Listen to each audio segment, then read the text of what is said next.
Cinema has been around since the late 1800s, and in that time, a literal countless amount of movies have either been lost to time or just never made it to the filming stage.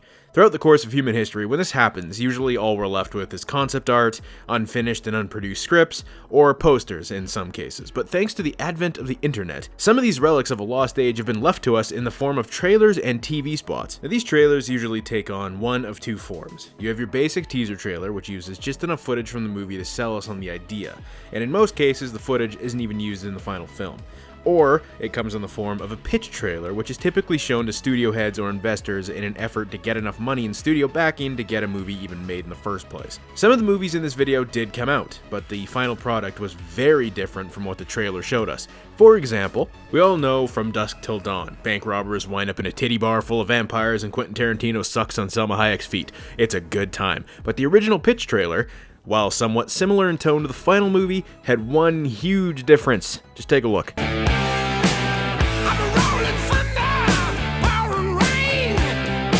Yep, the late Joe Pilato was originally playing Seth Gecko, a role that would ultimately end up going to George Clooney.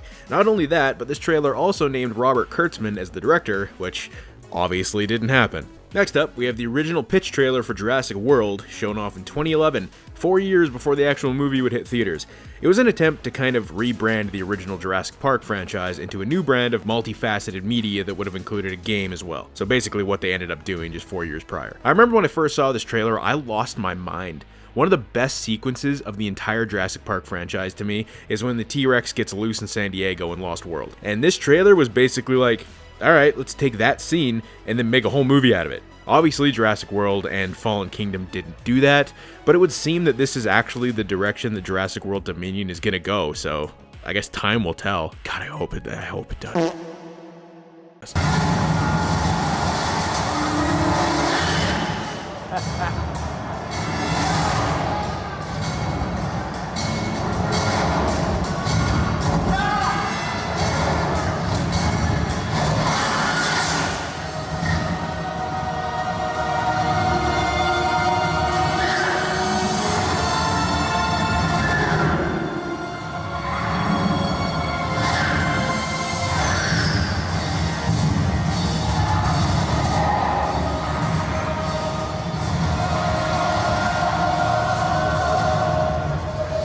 And now we're dipping into territory where this stuff just never saw the light of day, which sucks because a lot of this stuff actually had the potential to be good.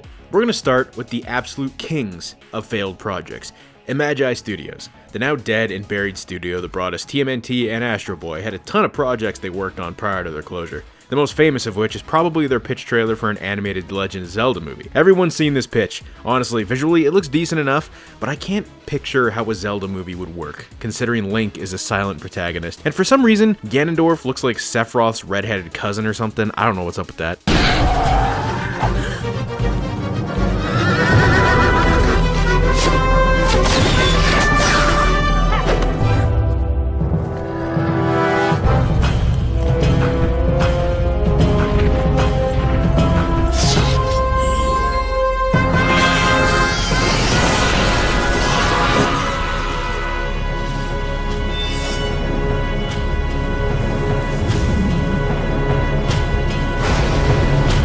Another project Imagi had been working on for years was a CGI animated version of Science Team Ninja Gatchaman, which was a fairly popular anime back in 1970s Japan. The first teaser Imagi dropped for their version of Gatchaman was a lot more accurate to the show that it was based on. Really, it didn't look half bad, but then they went silent for 2 years and then dropped a second teaser that looked like someone at the head of the studio told the animation team to just Americanize the hell out of it.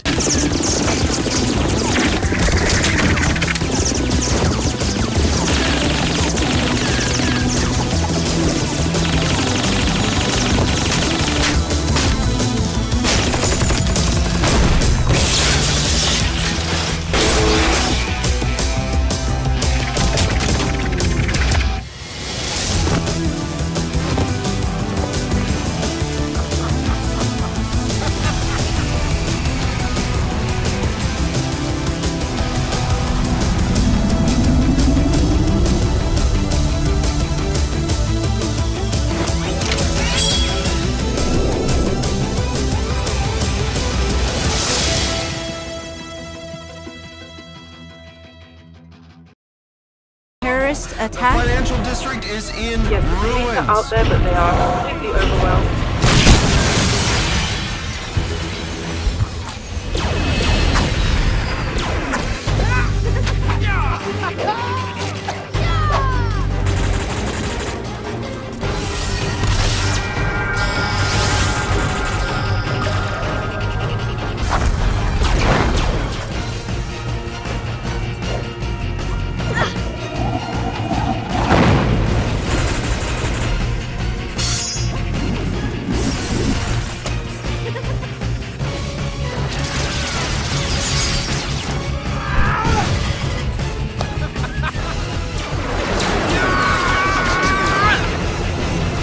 This teaser looks as generic as you can possibly get. Sure, the animation is a bit smoother, but everything just looks so bland. And even though this teaser came out in 2009, the movie was set to release in 2011, which obviously didn't happen. And lastly, before Imagi was shut down completely, they attempted once again to bring another famous old school Japanese property to the big screen. This time an animated CGI version of Tetsujin 28 Go, just called T28. Aside from Shitaro's face looking jank as hell and the overly cheesy trailer voice that is absolute peak 2000s, this movie actually looks like it had the potential to be decent. Easily could have had Iron Giant vibes if handled properly, but we're never really gonna know now. One who can stop it. Nice to meet you.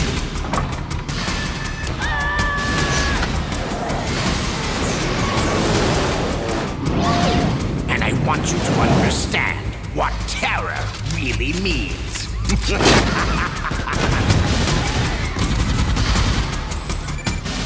Attack!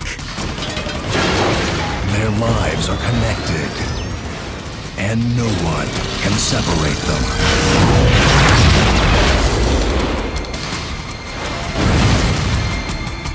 I shall use him, or I shall destroy.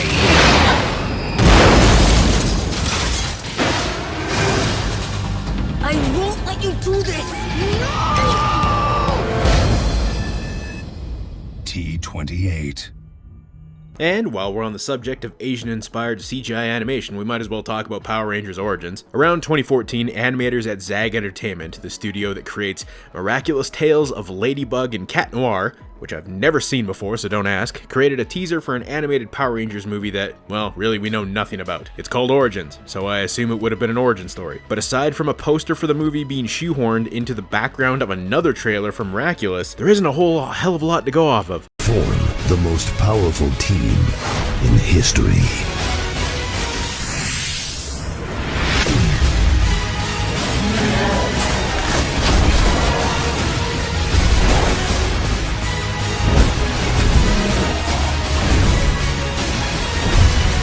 This summer, witness the beginning of the phenomenon.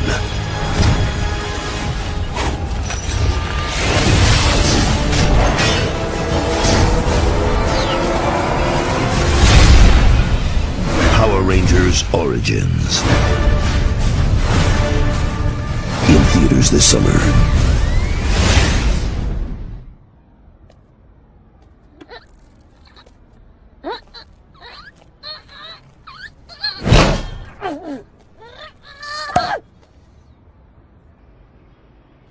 Check out our new look. So, do you like it? Alright, so next up we have a movie based on a video game, because those are always good. Rainmaker Studios, known for a ton of animated projects, but most relevant in this case, the Ratchet & Clank movie that no one remembers, also happened to be working on an animated Sly Cooper film at the same time. But again, no one saw the Ratchet & Clank movie. It was an abysmal box office failure, making $14 million on its $20 million budget. And let's face it, Ratchet & Clank is already a bigger property than Sly Cooper, and it failed, so no one was gonna go watch this movie.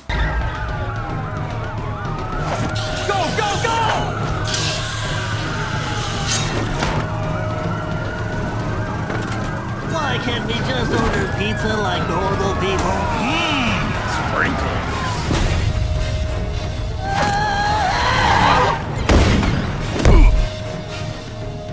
Ooh, hey, how about this profile? Oh, wait, good show. Oh, no, how about like this?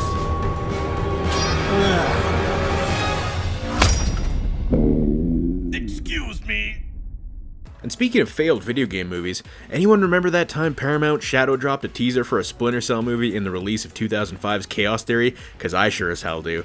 And then that was it. Until 2011, when Ubisoft finally announced that a Splinter Cell movie was in the works, and it's 2021 now, and still there's nothing, so there's that. Lastly, we have some kaiju stuff, and while the first American attempt at Godzilla in 1994 had its own teaser, I have already covered the history of this movie extensively in my history of unmade Godzilla movies. Now, this time, we're bringing attention to the flying turtle that doesn't get nearly enough love, Gamera. Back in 2015, to celebrate the 50th anniversary of Gamera, Kadokawa showed off a 4-minute short film that also served as a proof of concept for what was at the time supposed to become a new reboot of the franchise. It showed off some damn good CGI and pitted Gamera with a design that harkened back to the trilogy design against a massive army of Gyaos. At that time, Kadokawa's senior managing director Tsuyoshi Kikuchi and producer Shinichiro Inoue showed off this short with the full intention of creating a new film with a similar style. It was finally time for the Atomic Turtle to make his long overdue comeback, and then nothing. 7 years later and still not a damn peep from Kadokawa. Even with the massive resurgence of kaiju movies since then, there has been no word on any signs of Gamera's reappearance. So while this short is a cool standalone project, it was the promise of what it meant that still stings to this day. Just bring Gamera back, why is it so hard?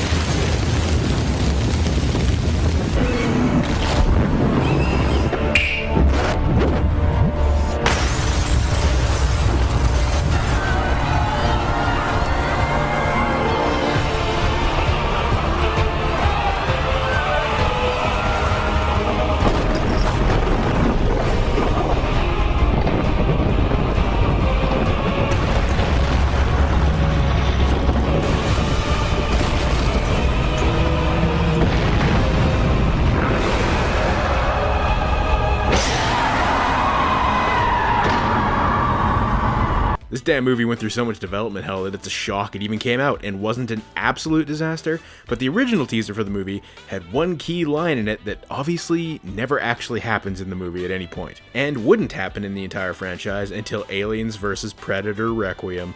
Blech.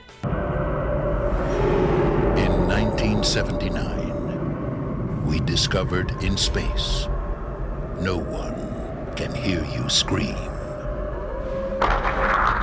In 1992, we will discover on Earth, everyone can hear you scream. So yeah, obviously the movie didn't take place on Earth, nor were any of the scripts written before the final screenplay set to take place on Earth either. So what the hell is up with this trailer then? Well, the teaser was made before the script was even finalized, and there was at one point an idea being thrown around about having xenomorphs descend on New York, even though it was never actually made into a script, which honestly sounds like a much better Alien 3 than, well, Alien 3. Next up, we have probably the most expensive movie ever made to never actually be released, Empires of the Deep. Was supposed to be China's answer to Avatar, with the development cycle so screwed up it could be a movie in of itself. This beast of a thing had like 40 script drafts, was originally supposed to be directed by Pitoff, you know, the dude who brought us Catwoman, and was nothing more than the passion project of some billionaire who wanted to create the greatest 3D epic ever made.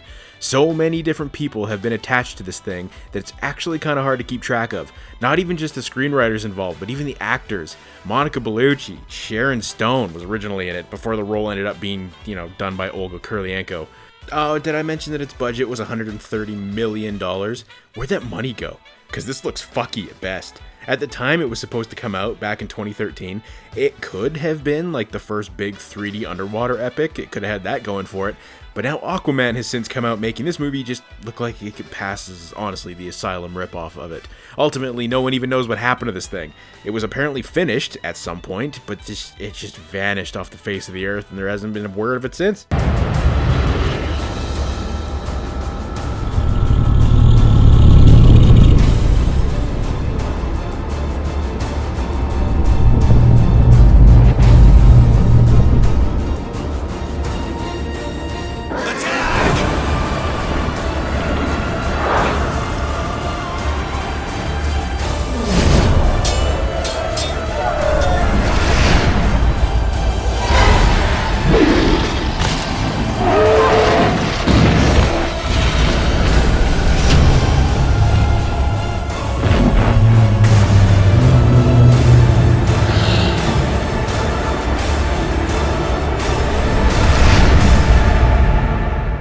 So, here's yet another old school Japanese anime project in the form of Guy King that was attempted to be turned into a movie, but this time, Imagi had nothing to do with it.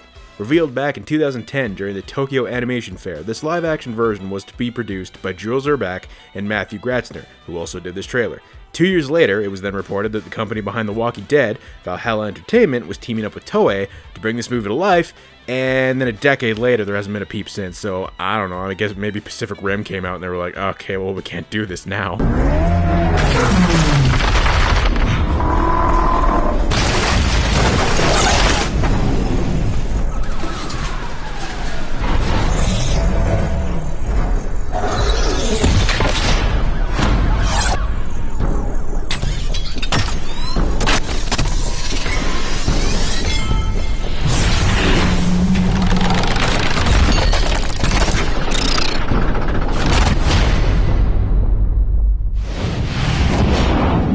Hellraiser. This is a franchise of movies that I've been meaning to cover for quite a long time, and like most horror franchises, it's just been smacked into the dirt and just stepped on more than a few times. The first one is a genuinely solid horror movie with some really disturbing ideas, but then it just kind of jumped the shark with each subsequent entry for the most part. But back in 2013, concept artist Paul Gerard, whose resume includes, such classics as Battle Los Angeles and Wrath of the Titans, teamed up with director Mike Lahan to film a pitch for a new reboot of the Hellraiser franchise entitled Origins that looked like it honestly probably could have been the best thing that could have happened to the franchise in quite a long time. But for whatever reason, Dimension Films never bothered to take notice and the project just sorta died. I would highly recommend taking a look at the concept art that was done for this movie because it's genuinely amazing. This shit looks straight out of a Silent Hill nightmare.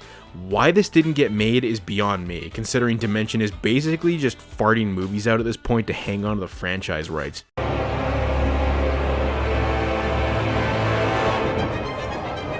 Welcome to Hell.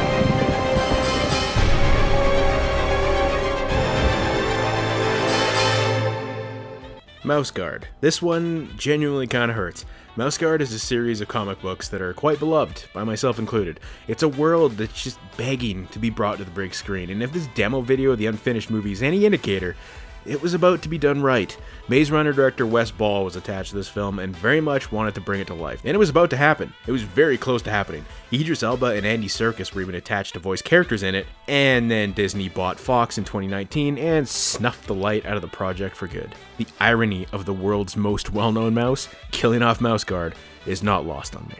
Yet, this seems right at home with Disney, so I really don't understand the reasoning behind its cancellation.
Speaking of comic book movies, announced back in 2008, the Goon was to be an animated CGI film based on the Dark Horse comics of the same name. Basically two dudes, the Goon and Frankie, battle various monsters in very Deadpool-like fashion. It's good stuff. The voices featured in the trailer are Paul Giamatti as Frankie and Clancy Brown as Goon. This first trailer was revealed back in 2010, produced by Blur Studios and David Fincher of all people. Hell, I'd go so far as to say it's a passion project for Fincher. Fincher has been trying to get this thing done ever since. Even went so far back as to do like a Kickstarter for it that raised almost $500,000 back in 2012.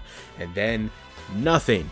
Until May 2019, when it was announced that 20th Century Fox was finally planning to make this thing. Now this happened after Disney bought the company, so I don't think Goon suffered at the evil hands of the Devil Mouse, but only time will tell. This is one of the few movies to be featured in these videos of mine that may actually still see the light of day.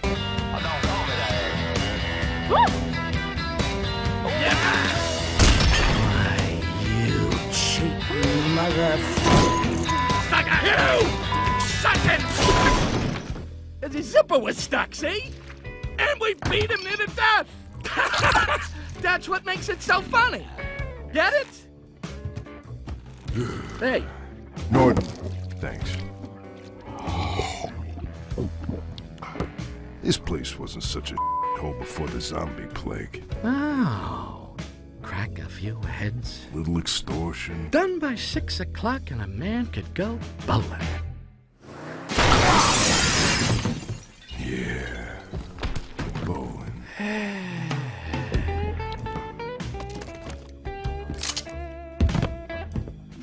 Hey, what about Shlomo?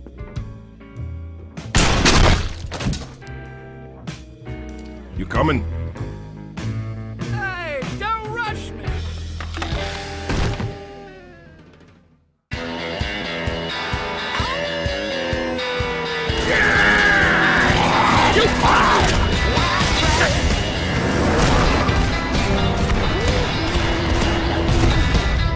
Now I'm gonna learn you boys a thing or two about internal bleed. Lastly, we come to probably one of the most well-known cancelled movie projects out there. If it's, 39 million views on the trailer alone or any clue. Basically, a prototype android escapes a lab and is hunted by Neil McDonough. It was to be produced by the Bandito brothers, who did Act of Valor, and was to be directed by Andrew Will. And it looks like a solid enough movie that could have either been really memorable or a steaming pile of ass. And if you've seen Act of Valor, then you know it could have gone either way quite easily. The problem is, this trailer was the whole thing. It was nothing more than a concept trailer done to get funding to make a real movie. But because this trailer got released on one of the biggest movie trailer channels on YouTube, it picked up traction as an actual movie that was finished and coming, which it wasn't.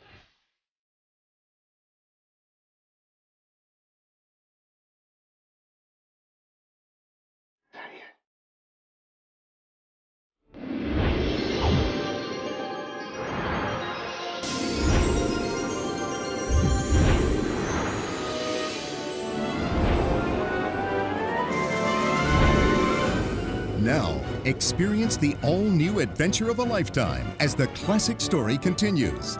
Join us for a sneak peek behind the scenes of the production of Walt Disney's Dumbo 2. First up, we have Dumbo 2, which was planned for a 2001 release, and it seemed like Disney were so confident in this one that there was even a nearly 3-minute behind-the-scenes preview of it, featured on the 60th anniversary DVD release of the original Dumbo. We're talking storyboards, interviews with crew. Like, it's not often a movie that never came out and has this much stuff going for it. It would have revolved around Dumbo and his friends getting lost in New York, that's an original concept, and would have also featured Dumbo's dad named, wait for it, Mr. Jumbo. That sounds like a porn name. But after numerous delays, eventually, after John Lasseter was made CEO of Disney in 2006, he was like, got him, and nuked the project into oblivion. Which is probably good, because let's face it, it probably would have been one of those straight-to-video sequels to Disney movies that are always hot garbage anyway, that nobody ever wants.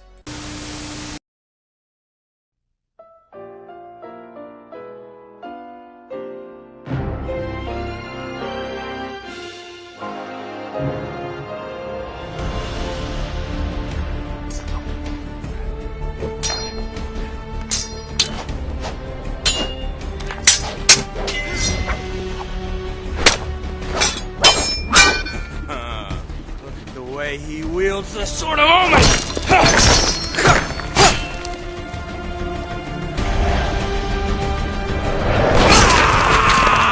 There it is! The Thunder Smack!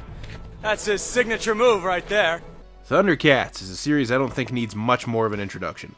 Much like He-Man, Teenage Mutant Ninja Turtles, and Transformers, if you were a kid of the 80s and early 90s, this was your jam. But jump ahead to around 2007. It's kind of hard to find a definitive time this thing was supposed to be released.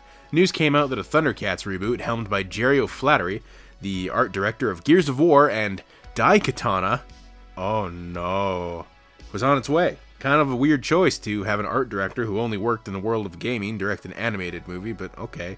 That features an early 2000s CGI Lion-O jumping around doing battle with Slith?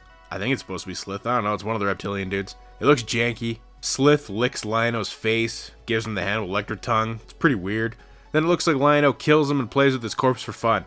Now I'm probably over-exaggerating, but I don't know, that's what it looks like. There isn't a whole lot of info about this one out there or why it got cancelled, but considering as of now another live-action version is apparently in the works with Adam Wingard in the director's chair, I think it's safe to say this animated rendition is long since dead. You may be a big man on the outside, but inside you are still a boy. ThunderCats!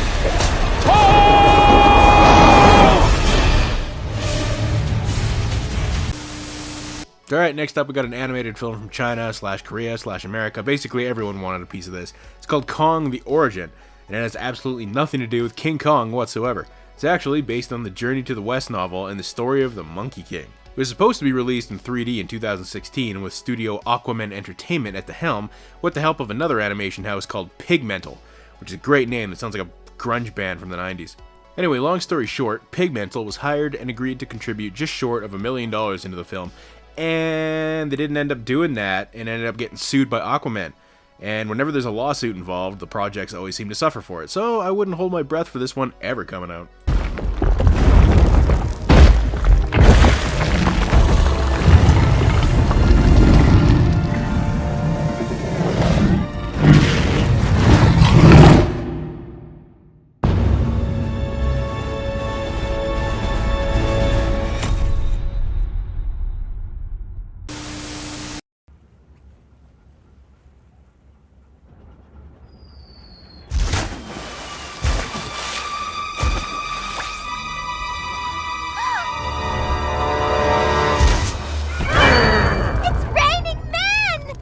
Peculiar.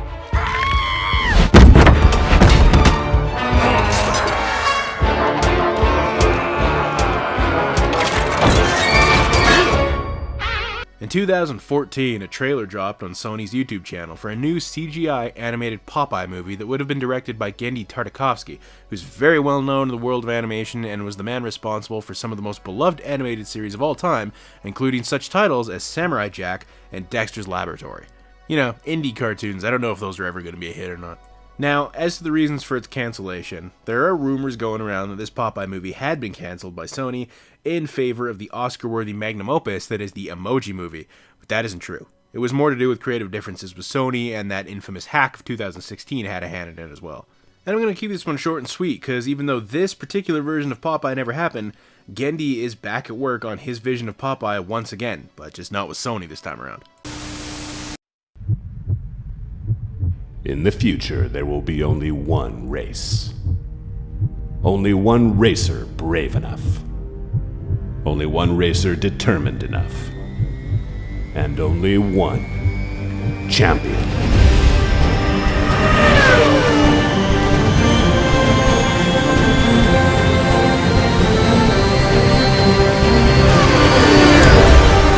QQ Speed. There are no rules.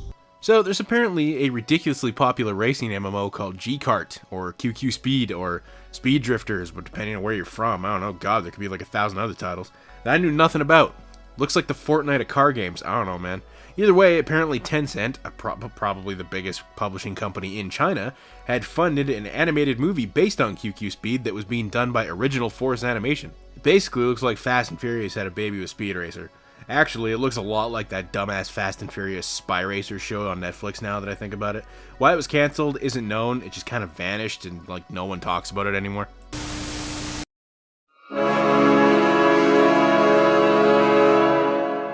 Rorschach's Journal, October 12th, 1148. Investigated a murder tonight. Routine homicide by the name of Edward Blake. Routine. but for the mask I found hidden in Blake's closet. Blake was once the comedian, a masked hero like the rest of us. What does it mean? Perhaps I need perspective. Think I'll take a visit with an old friend.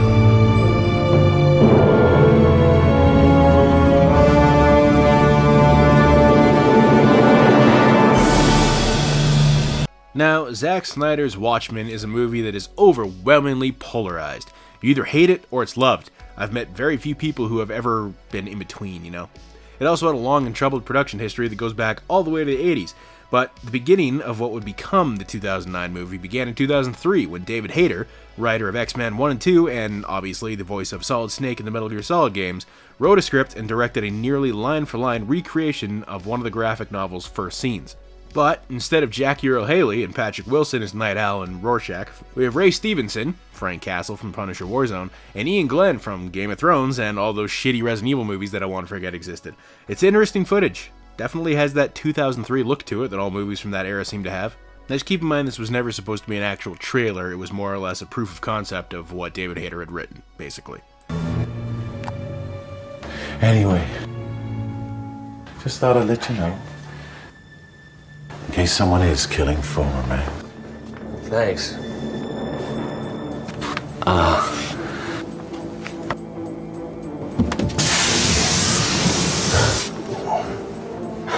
At least not everything's retired.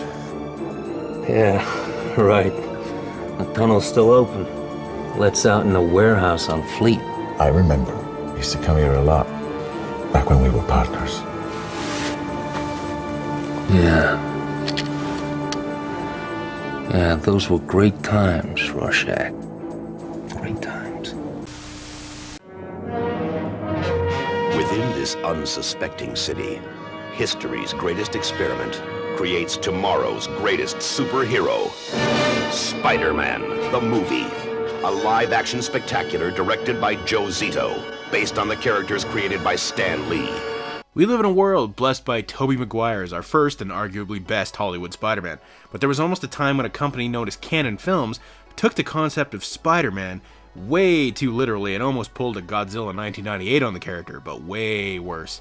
Menahem Golan and Yoram Globus, those are some crazy names, the two guys at the head of the company thought Spider-Man literally meant Spider-Man, and commissioned a script in which Peter Parker mutates into a jank-ass hairy tarantula that fought other jank-ass mutant creatures, which I cannot tell you how badly I would love to have seen that movie. Lastly, we have test footage for a sequel to one of my favorite movies of all time, Bong Joon-ho's masterpiece, The Host. This incredible visual effects test footage is so old that I remember being in junior high when it first dropped on the internet, and I'm nearly 30 now, which makes me horribly depressed. It seems like every few years or so there's like some slight glimmer of hope that we may actually get the sequel, but the news always seems to quickly dissipate. There's been so many rumors at this point that this movie could have been anything. It could have been a prequel at one point, it was supposed to be two monsters around some other time, it was supposed to be 3D at some point. I don't think it's ever coming, but I still hold on to the slightest glimmer of hope every day.